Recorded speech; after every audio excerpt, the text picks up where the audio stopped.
Announce कर देना भी गुजरात चुनाव हम नहीं लड़ेंगे, सारी ईडी बंद, सीबीआई बंद, सब खत्म। जितनी राष्ट्र विरोधी ताकतें हैं उन सारे लोगों ने अब षड्यंत्र करके और ये किया यार इनको बंद करो। अब ये अगर इसी तरह से ये आगे बढ़ते रहे तो बड़ी मुश्किल हो जाएगी साहब। अगर आप भ्रष्टाचार की लड़ाई लड़ते तो आपको देशवासियों का साथ मांगने की जरूरत नहीं पड़ती।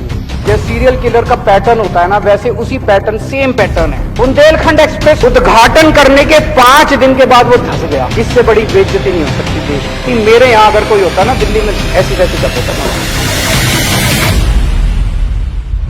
मैं आज आपको 5 मुद्दे देता हूं, इन 5 में से एक के ऊपर आप जांच करा के दिखा दो, मैं मान जाऊंगा। गुजरात में इतने पेपर लीक होते हैं, इतने पेपर लीक होते हैं, इतने पेपर, और सारे इनके आदमी कराते हैं। मैं चैलेंज करता हूं, एक आदमी को दिसंबर के चुनाव के पहले आप जेल भिजवा के दिखा दो। बताते हैं इनके दोस्त का एक पोर्ट है, वहां पे कम से कम 10,000 करोड़ रुपए की ड्रग्स पकड़ी जा चुकी होंगी। हिम्मत है तो सीबीआई ईडी वहां भी करके दिखा दो। जहरीली शराब से अभी 50 से ज्यादा आदमी मर गए। जहरीली शराब एक आदमी के खिलाफ सीबीआई ईडी करके।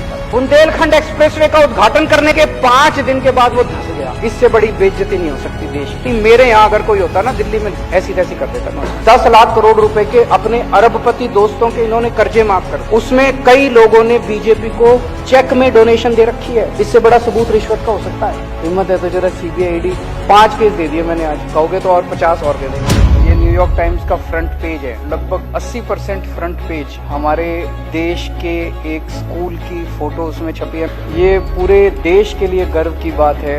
और उसी के एक हफ्ते बाद अमेरिका के इसी अखबार में एक और खबर छपी थी, मोदी के भारत में जनतंत्र की हत्या हो रही है। दिल्ली सरकार शायद अकेली सरकार है जो ऐसे ऐसे काम कर रहे हैं जिसकी चर्चा पूरी दुनिया में हो रही है। लेकिन जितनी राष्ट्र विरोधी ताकतें हैं उन सारे लोगों ने अब षड्यंत्र करके सबसे पहला काम इन्होंने किया, हम रेड करने इनके घर पहुंच गए। 14 घंटे तक रेड करी, अठन्नी भी नहीं मिली। अगले दिन मनीष सिसोदिया जी के पास इनका कोई आदमी संदेश भेजता है कि आप केजरीवाल का साथ छोड़ दो, आम आदमी पार्टी की सरकार अब गिराने जा रहे हैं बहुत जल्दी, आपको हफ्ते 10 दिन के अंदर दिल्ली का मुख्यमंत्री बना देंगे। उसके बाद जब ये नहीं चला तो फिर आप लोगों के पास आए। 40 एमएलए हमें चाहिए, 40 एमएलए तोड़ने हैं, 20-20 करोड़ रुपए एक को देंगे। 800 करोड़ रुपए इन्होंने कहीं रख रखे, कोई नहीं टूटा। सब ये पूछ रहे हैं कि ये 800 करोड़ रुपए कहाँ हैं, किसके हैं? आज इस सदन में मैं बताऊंगा ये पैसे किसके हैं। कई सरकार गिरा चुके अभी तक ये देश में।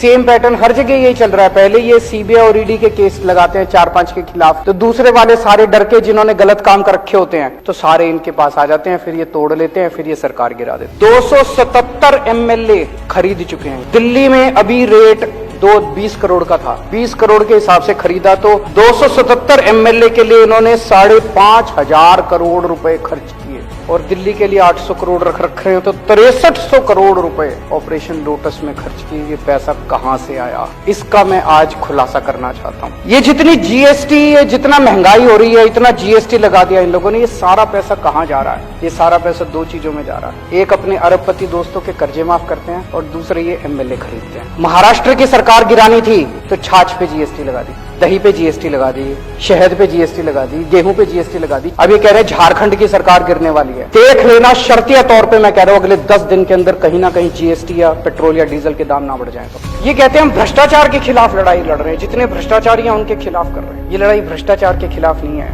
ये लड़ाई एक आदमी के स्वार्थ की लड़ाई है, एक आदमी की सत्ता की हवस की लड़ाई है। कॉन्फिडेंस मोशन इस सदन के अंदर लाना चाहता हूं ताकि जनता के सामने ये साबित हो जाए कि बीजेपी का ऑपरेशन लोटस दिल्ली में आके ऑपरेशन कीचड़ बन गया।